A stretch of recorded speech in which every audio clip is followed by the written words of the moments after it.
Bienvenidos todos. ¿No se animan a acercarse un poco? ¿Ah?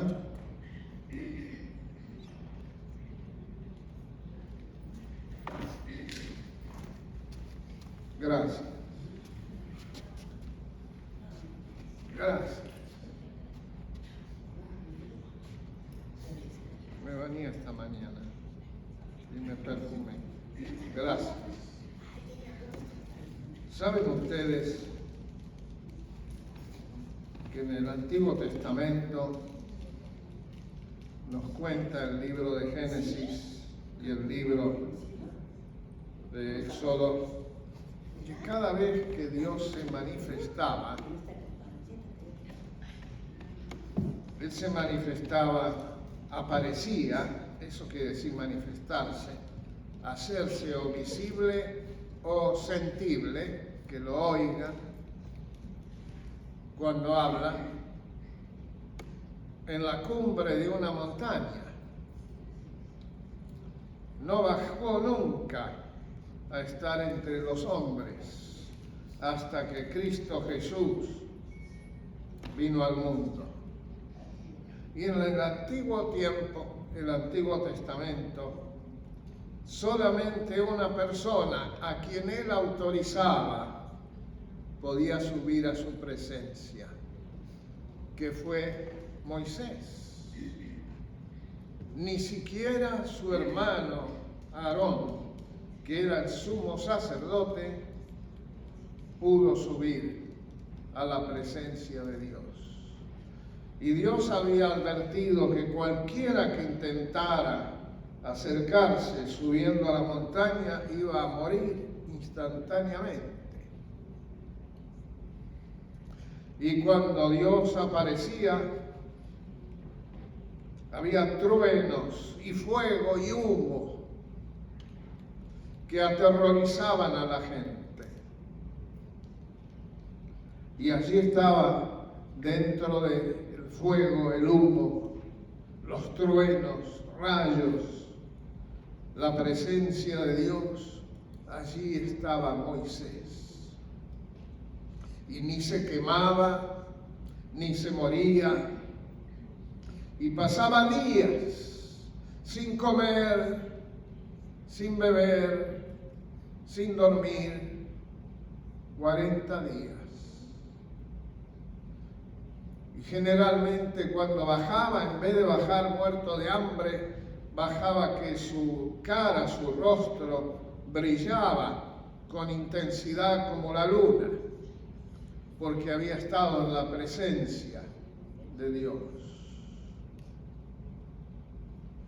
Cuando Cristo vino al mundo, Él vino, porque el hombre no podía ir. Él vino, Él bajó del cielo y se encarnó en un ser humano para ser como nosotros. Y vivió como tú y yo. Comió, durmió, caminó, iba al baño, se relacionaba con la gente, pero jamás cometió un pecado. Nunca desobedeció al Padre. Y el momento cumbre de su obediencia fue cuando tuvo que ir a morir a la cruz. ¿Quién haría eso voluntariamente? ¿Quién se prestaría a morir por sus semejantes? Nadie. Y Él lo hizo y le dolió y le costó, porque Él sabía el sufrimiento. Por eso dijo en la oración: Padre, si es posible que pase de mí esta copa sin que la beba. 3 veces lo dijo. Era serio. Era cosa seria la que iba a pasarle. Y luego de la tercera vez dijo: que se haga tu voluntad. Y fue. Y se sometió a que lo golpearan, lo azotaran, se burlaran de él, lo lastimaran, le pusieron una corona de espinas, luego lo hicieron cargar una cruz pesada, luego de que había estado horas sin comer, beber, dolorido, herido, humillado, lo acostaron encima de la cruz y con clavos gruesos como un dedo le atravesaron las muñecas y los pies y lo clavaron. Y cuando levantaron la cruz, que su peso fue cargado por las heridas, ahí le dolió más las heridas de los clavos y desgarró su carne, su piel y derramó su sangre. Y todo eso lo hizo para salvarnos. Por eso, para Dios es tan importante, después de haber sufrido Él como Padre en el cielo, viendo lo que hacían con su Hijo y viendo al Hijo sufrir, que nosotros seamos agradecidos y que creamos que Él murió para salvarnos. Por eso dice en San Marcos capítulo 6, a partir del versículo 7, el pasaje que vamos a leer ahora, y meditar. ¿Sabe lo que es meditar? Es analizar, es leer en detalle, en profundidad, y parar y pensar en lo que leemos para poder entenderlo y darle tiempo al Espíritu Santo que nos explique lo que no entendemos. Porque esa es una de las cosas para las que fue enviado. Dice así: Jesús llamó a los 12 y comenzó a enviarlos de dos en dos. Les dio autoridad sobre los espíritus impuros y les mandó que no llevaran nada para el camino, aparte de un bastón. No debían llevar mochila, ni pan, ni dinero en el cinto. También podían llevar sandalias, pero no 2 mudas de ropa. Les dijo: cuando ustedes lleguen a una casa, quédense allí hasta que salgan de ese lugar. Y si en algún lugar no los reciben ni los escuchan, salgan de allí y sacúdanse el polvo de los pies como un testimonio contra ellos. De cierto les digo que en el día del juicio el castigo para los de Sodoma y Gomorra será más tolerable que para aquella ciudad. Los 12 salieron e iban predicando a la gente que se arrepintiera, y también expulsaban muchos demonios y ungían con aceite a muchos enfermos y los sanaban. Hasta allí leemos, y que Dios bendiga esta palabra en nuestra mente, en nuestro corazón, para que la creamos y la aceptemos. Y ahora va a venir el análisis.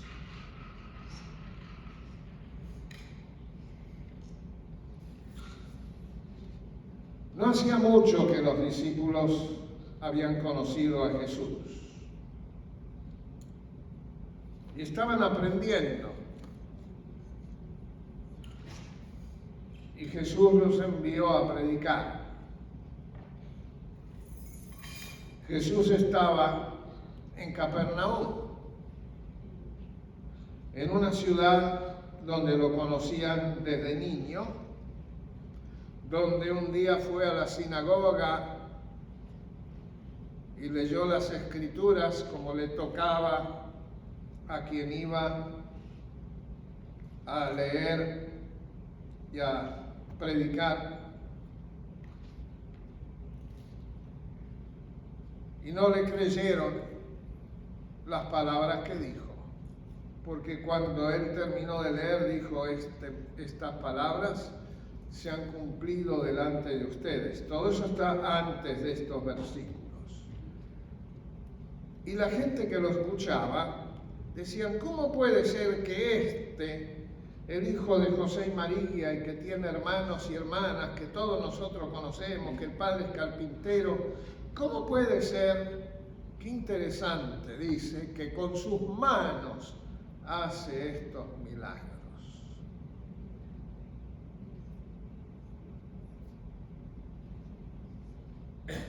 Y dice la Escritura que Jesús quiso sanar a los enfermos y apenas sanó a algunos que tenían padecimientos menores, digamos que tenían un resfriado, un dolor de cabeza, porque no le creyeron. Y salió de allí disgustado y asombrado. Entonces decidió enviar a los discípulos.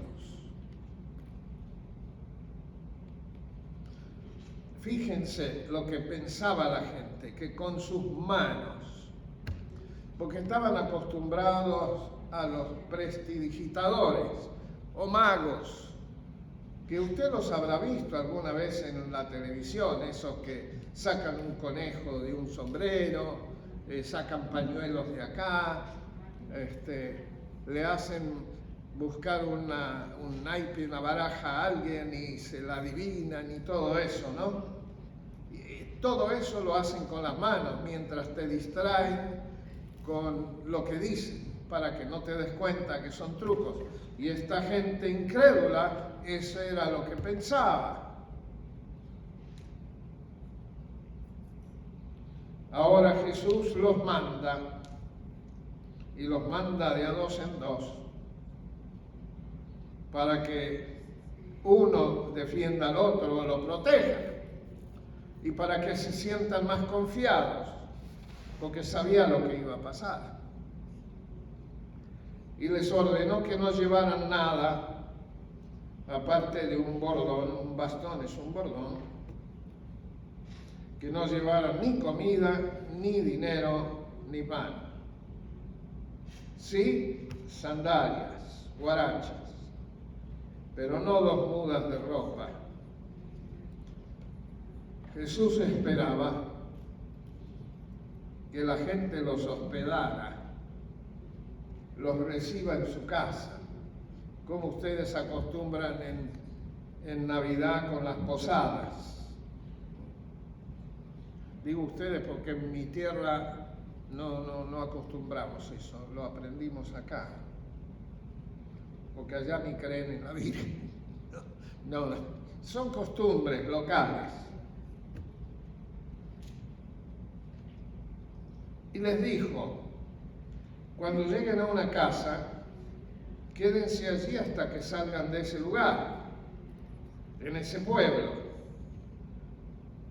Y si la gente no les da de comer, ni les provee nada, si no los reciben ni los escuchen, salgan de allí, sacúdanse el polvo de los pies. Es una expresión que quiere decir no se lleven nada de ahí como testimonio contra ellos. El castigo a los que rechazan la palabra de Dios, el castigo a los que no la quieren ni oír, el castigo a toda esa gente que no cree en Dios y no le obedece, es peor que el que sufrió Sodoma y Gomorra. Sodoma y Gomorra eran dos ciudades del Antiguo Testamento de más o menos 2000 años antes de Jesucristo, donde vivía gente que eran, ¿cómo decirlo?, pervertidos sexualmente.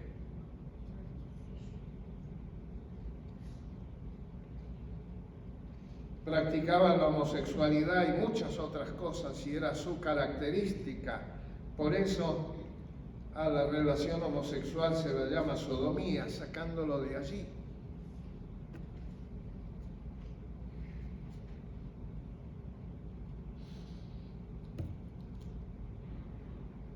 Y Dios les dio la oportunidad de arrepentirse,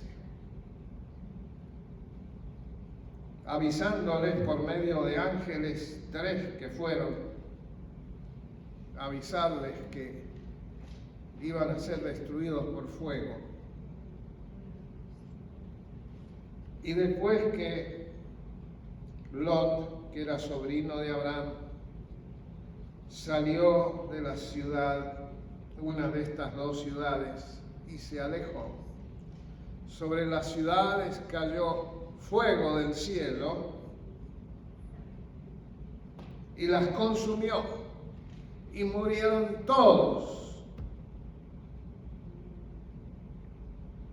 No quedó ni uno vivo.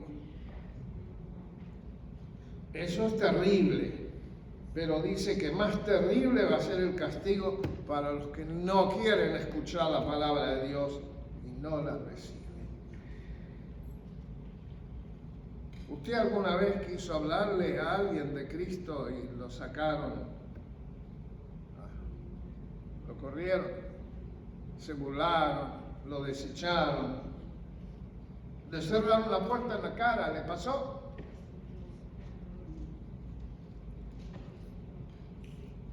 Bueno, es triste cuando eso le pasa a uno con su familia, ¿no?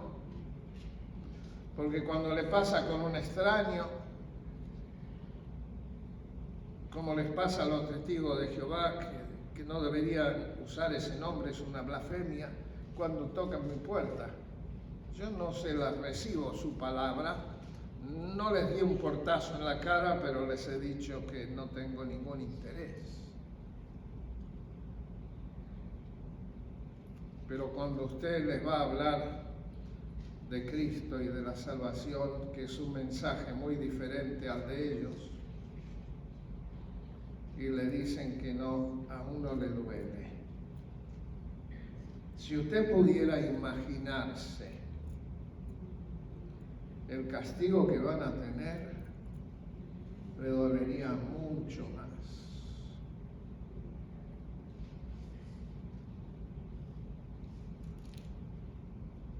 Es muy triste rechazar a Cristo. Le voy a decir algo. El mensaje que predicaban, ¿cuál era? Versículo 12. Predicaban la sanación, la riqueza. ¿Qué? Arrepentirse. ¿Por qué ese mensaje era tan importante que las primeras palabras que Jesús dijo es: arrepiéntanse porque el reino de los cielos está aquí?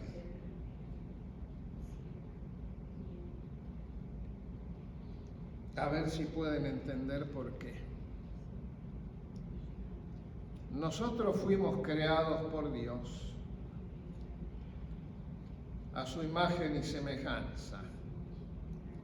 No físicamente, sino espiritualmente. Él es santo, fuimos creados santos. Él es sabio, fuimos creados sabios. Él es poderoso y a los humanos nos dio poder sobre todos los animales y todo lo que había en el paraíso. Y dice la Escritura que nos hizo poco menor que los ángeles.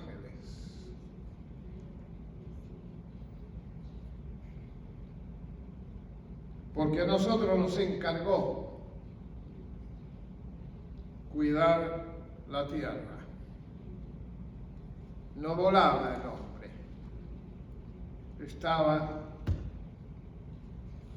amarrado a la tierra, en cierto modo. Hasta que pecó. Hasta que desobedeció.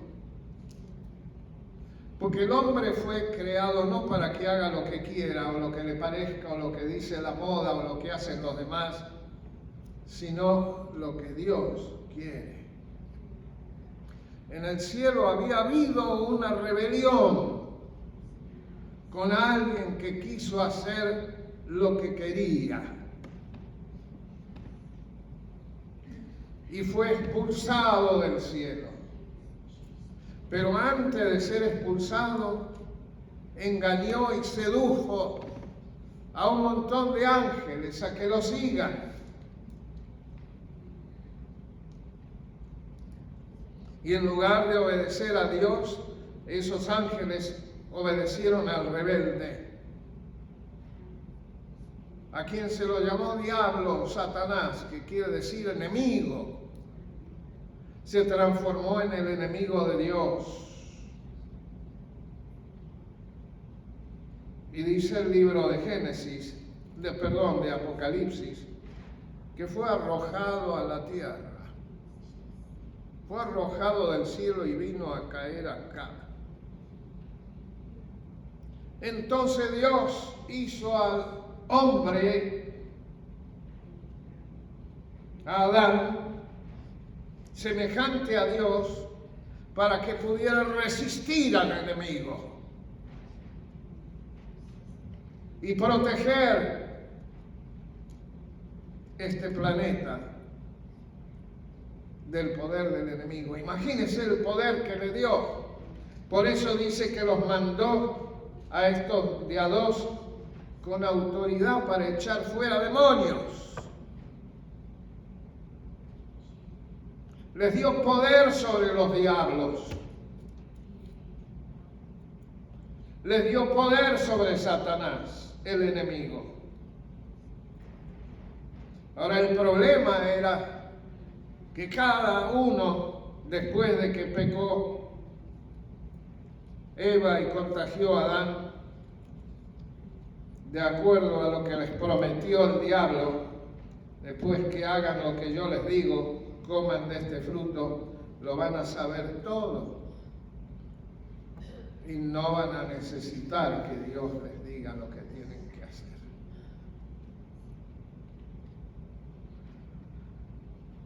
Casi como si fueran teenagers, que cuando estamos en la adolescencia creemos que no necesitamos que nuestros padres nos digan que hay cosas que no se hacen, porque nos va a ir mal.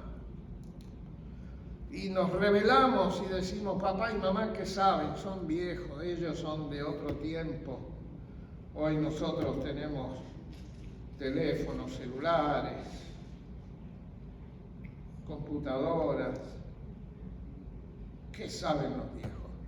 Si le damos un teléfono y no saben ni usarlo, nos piden que les hagamos las llamadas. Bueno, todo eso les metió el diablo en la cabeza. Ustedes no van a necesitar que Dios los guíe, porque sembró en ellos la rebeldía.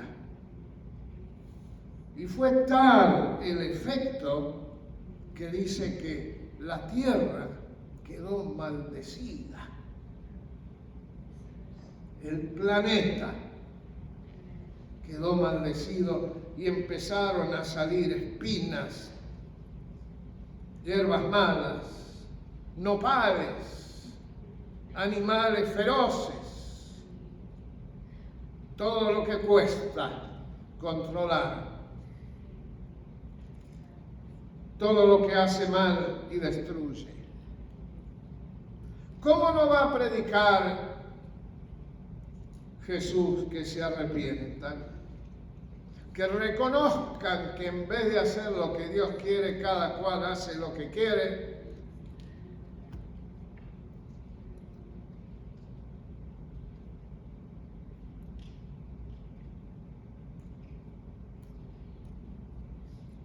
La única manera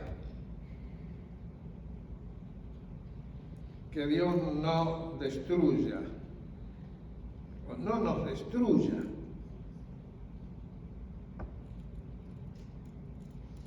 es que nos arrepintamos, que reconozcamos que estamos viviendo nuestra vida como nos parece, como lo hacen los demás, como nuestra cultura, y empecemos a buscar la voluntad de Dios y no hacer nada que Jesús no haría. Si tú quieres saber lo que tienes que hacer, pregúntate si lo haría Jesús. Si cuando te dan el cambio de más, te lo guardas, pregúntate si Jesús haría eso.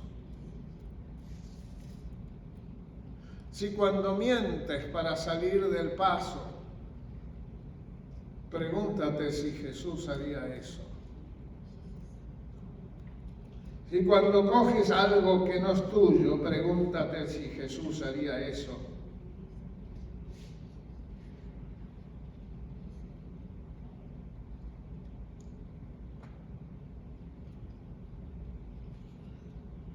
Muchas cosas más que no quiero mencionar. Recuerde que los pecados de Sodoma y Gomorra eran sexuales y por eso fueron destruidos. ¿Sabe? Entonces los manda a predicar: arrepiéntanse, que se arrepientan. Y sí, había gente que se iba a arrepentir, tal vez. Y había otros que no iban ni a querer oír o preguntarse: ¿y de qué? Si yo nunca hice nada malo.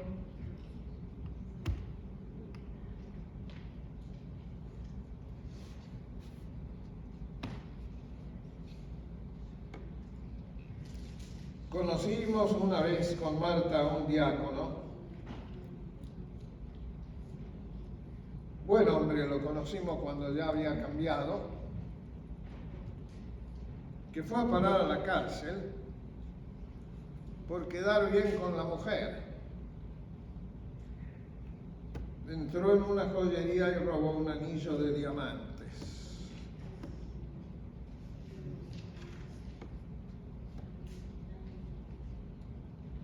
La esposa se puso muy contenta, él se sintió un rey, y de pronto lo agarró la policía y lo metieron en la cárcel.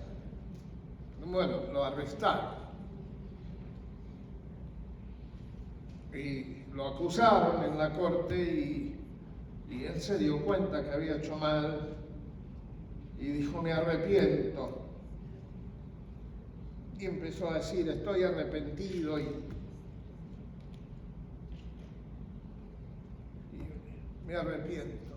Y el juez le dijo: bueno, está bien, yo acepto su arrepentimiento, pero igual va a la cárcel. ¿Y el anillo dónde está? Ahí lo tiene mi mujer y no me lo va a devolver. Bueno, entonces va a la cárcel.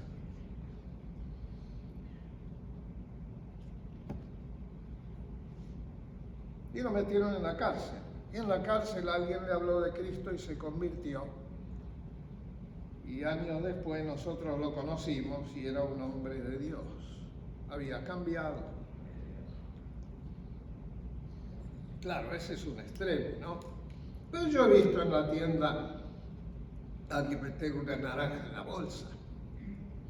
He visto gente que va a comer a un restaurante cuando había esos que uno podía comer todo lo que quería, y que había un cartel que decía: esta comida es para comer acá y no se lleva. Gente que se la llevaba. He visto en Mount Hermon llevarse comida a la gente al cuarto. Después que comieron, que están hasta acá, se llevan todavía al cuarto, después se les enfría, no se la van a comer y la tiran. Pero es algo que sale de acá adentro. La rebeldía, que fue lo que sembró el diablo en el corazón del hombre. Por eso el mensaje de Dios es: arrepiéntanse, que en el fondo quiere decir vuelvan a Dios, restablezcan la relación. Y la única manera de restablecer una relación con alguien cuando uno se enemistó, o se peleó, o lo lastimó, o lo ofendió, es pidiendo perdón.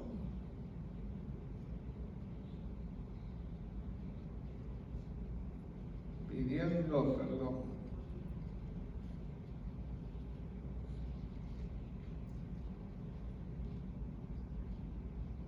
Pidiendo perdón. Qué difícil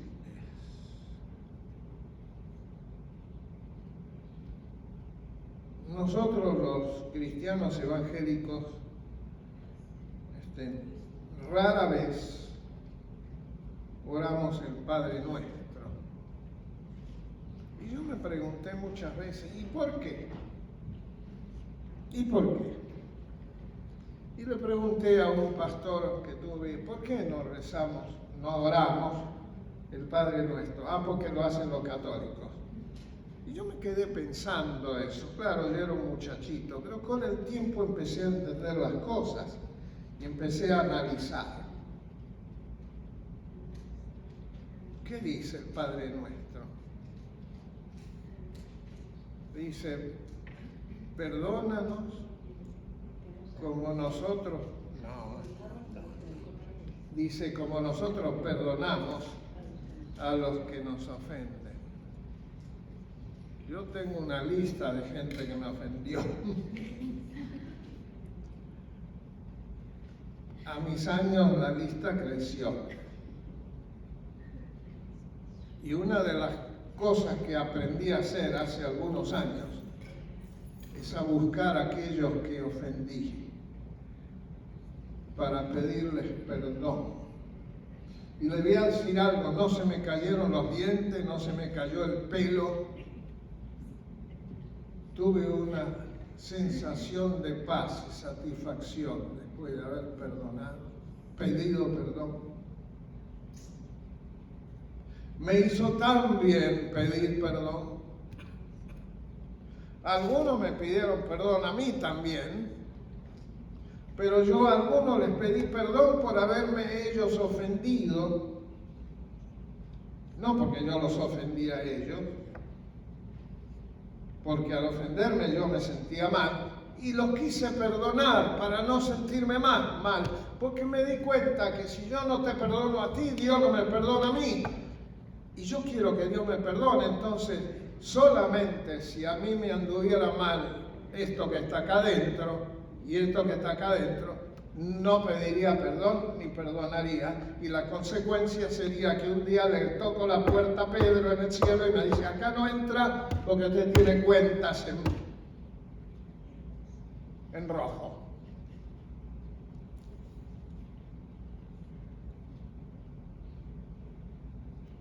¿Sabe? Una de las cosas buenas de la vejez es la sabiduría que se adquiere con la experiencia. Y la experiencia son las cosas que uno aprende. Conocimos hace muchos años una señora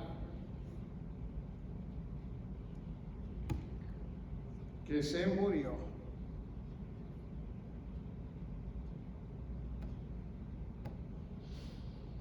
Y estuvo muerta unas horas. Y volvió.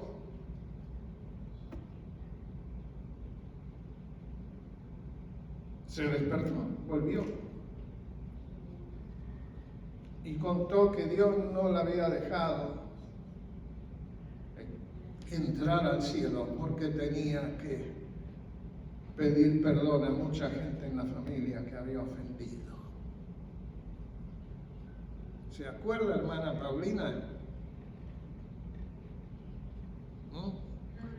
Los primeros tiempos, Victoria.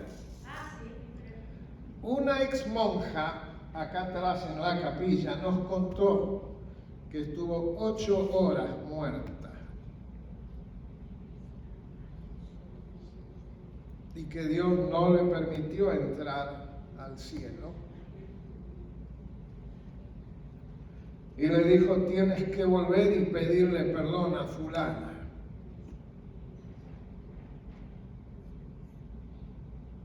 Y volvió. Y tuvo que buscar a fulana, que era otra monja.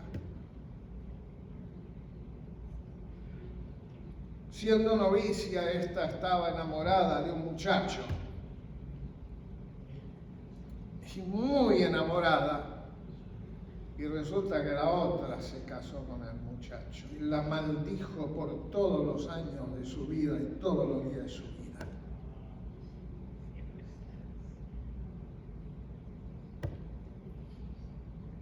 Acá atrás lo contó. A lo mejor usted se acuerda. No sé. Yo sí. De algo sirve la memoria acá. Para aprenderse. Entonces ella se dedicó a pedir perdón a toda la gente que ella había ofendido por esa amargura que tenía,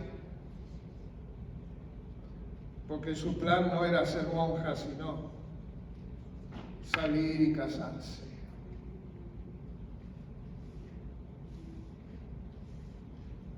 Y después de unos días, 70 días creo que fueron, me enteré que se volvió a morir. Lo que yo le digo es serio, y si usted no lo recibe y no lo cree, tenga cuidado, porque el castigo que va a recibir va a ser terrible.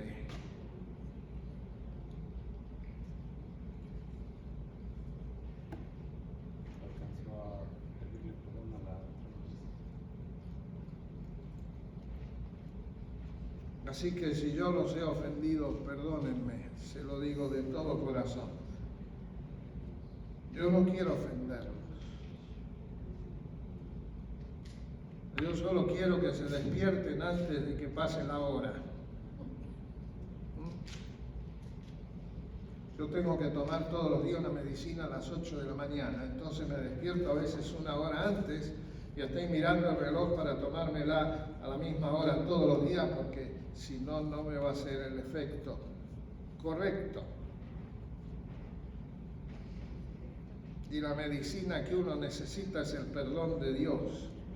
Porque si usted no me perdona, Dios no lo perdona a usted. Si usted no perdona a las personas que le hicieron sufrir, Dios no lo perdona a usted.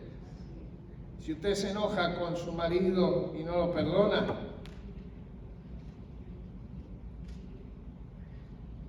si se enoja con sus hijos, si se enoja con alguien de la familia. He conocido tantas familias que están divididas y todos peleados.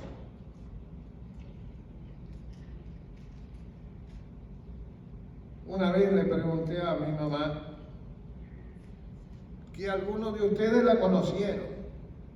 Estuvo 2 veces de visita acá.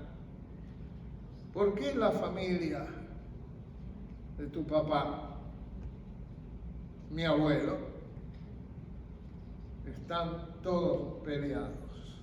¿Por qué yo no puedo ni tener acceso a mis primos? ¿Qué pasó?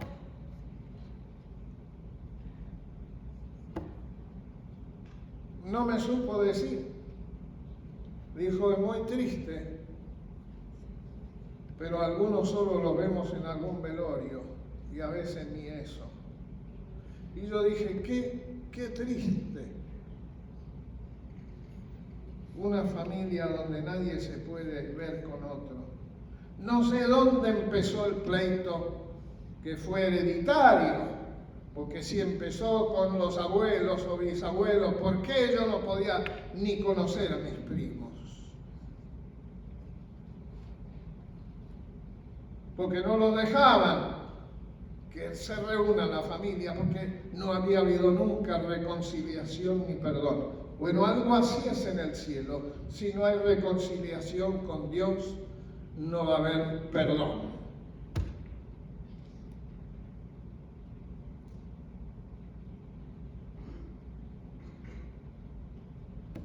Entonces, estos 12 iban predicando y había gente que se arrepentía. Y también tuvieron que expulsar muchos demonios, dice, porque hay gente que no se puede arrepentir porque están controlados por demonios. De este tema ya hablamos, pero ejemplos simples. Uno que tiene un vicio y no lo puede dejar. Uno que peca constantemente. Uno que hace la misma cosa siempre. Uno que miente y no se da cuenta, se le escapan las mentiras, que por desgracia tienen patas cortas, no llegan lejos cuando se descubren y queda uno peor que antes de haber mentido. Hay gente que no puede cambiar y gente que no quiere. Los que no pueden y no quieren. Hay demonios que les controlan la voluntad. No estamos hablando de locos, de endemoniados feroces, porque al principio dice espíritus inmundos, y esos son diferentes a los espíritus malos. Los espíritus malos hacen que uno se porte como un demonio, los otros hacen que uno haga maldades. Sí, sea desobediente, rebelde. Pero también ungían con aceite a muchos enfermos y los sanaban. ¿Y por qué hacían eso? Porque querían mostrarles el poder y el amor de Dios.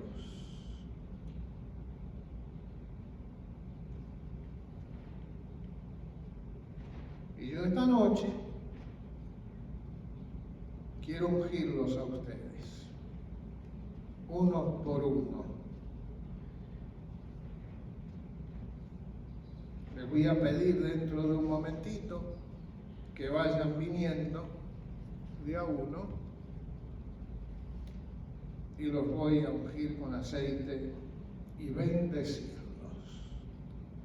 Recuerden que Dios no bendice pecados, ni pecadores. Pero yo quiero el bien para ustedes. Yo quiero que puedan vivir bajo bendición y la vida les va a cambiar completamente.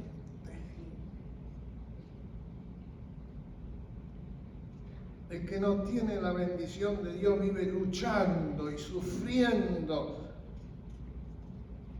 que no puede salir del hoyo, de los problemas. Pero el que tiene la bendición de Dios es como un pajarito.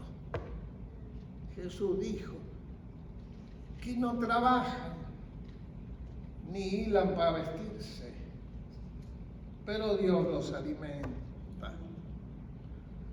Y ayer los vi robando higos de nuestra higuera.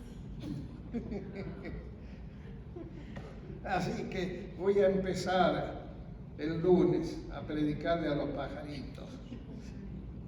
Todavía no lo hice porque están verdes los higos. Si les agarra algo, pues problema de ellos, no mío.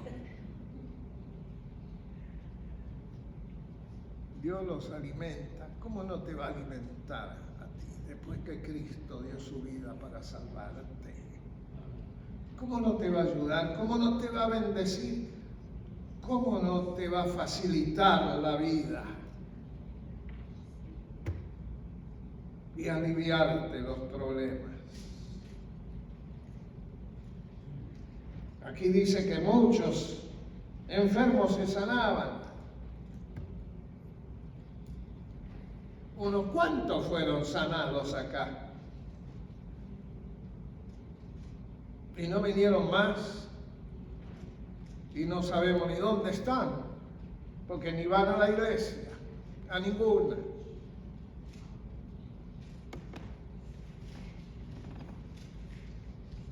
Pues yo te voy a ungir, te voy a bendecir y que Dios haga lo que quiera. Porque Dios es justo. Yo no puedo ser justo, pero Dios es justo.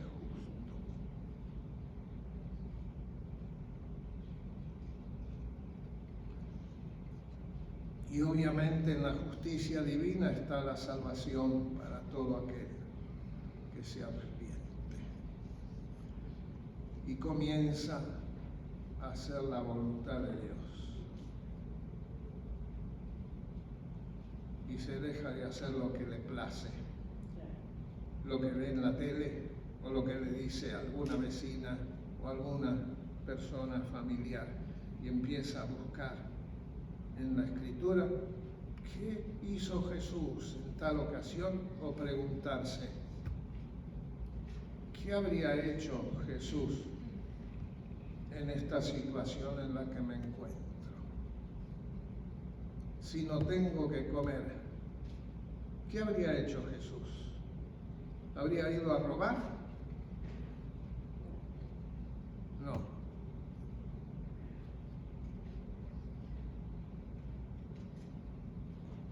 No.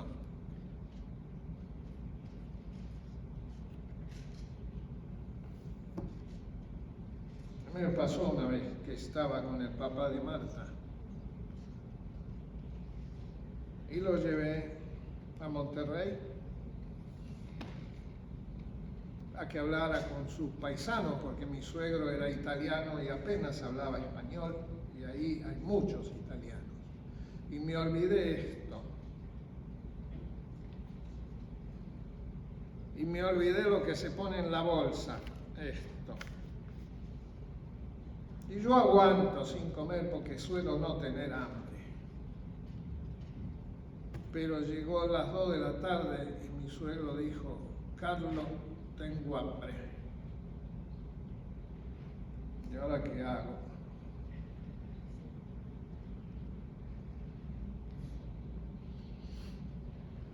Le dije: espéreme un momento. Y entré en un restaurante. Y a la persona que estaba recibiendo le pregunté si podía hablar con el manejador. Me dijo que sí, que estaba por ahí. Lo llamó y le dije: mire, estoy con mi suegro. Me olvidé la cartera, no tengo dinero. ¿Podría darle de comer? El hombre dijo: sí, claro que sí, pasen. Y nos sentaron en un rincón. Y yo pensé, para que nadie se dé cuenta. No, quería hablar con nosotros el hombre. Entonces nos hizo elegir lo que íbamos a comer y se sentó con nosotros. Y empezó a preguntar de dónde éramos, qué estábamos haciendo. Y en eso dice: yo tengo un sobrino que vive en Buenos Aires, en Argentina, que inventó el bypass. Y mi suegro dice: es el que me operó del corazón.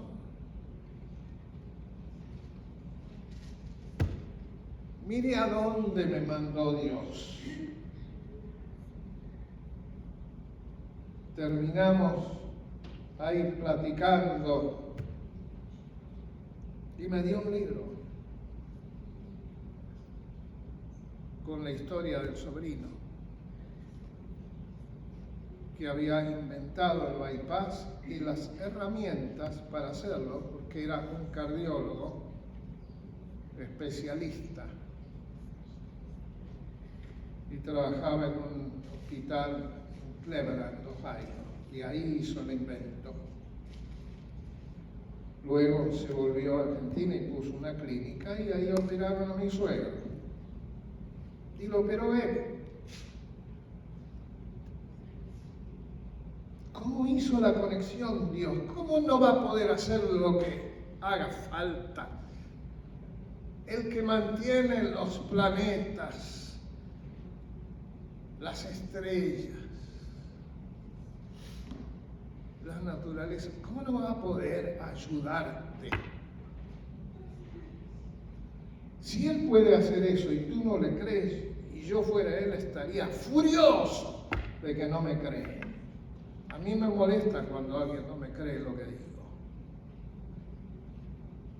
Y yo soy un pobre infeliz, imagínense Dios.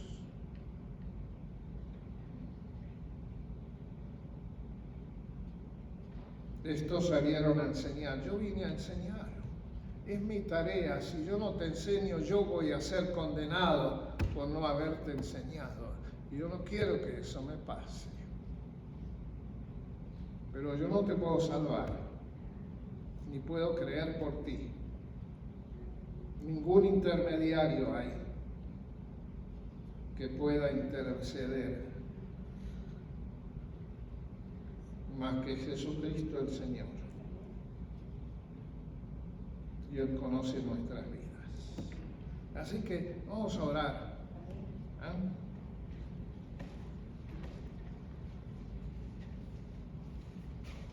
Y concéntrate.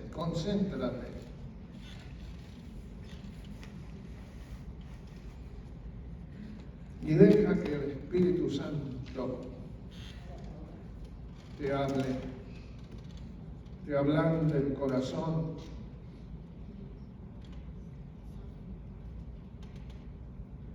Y la palabra escuchada no te salga por otra oreja. Gracias, Padre.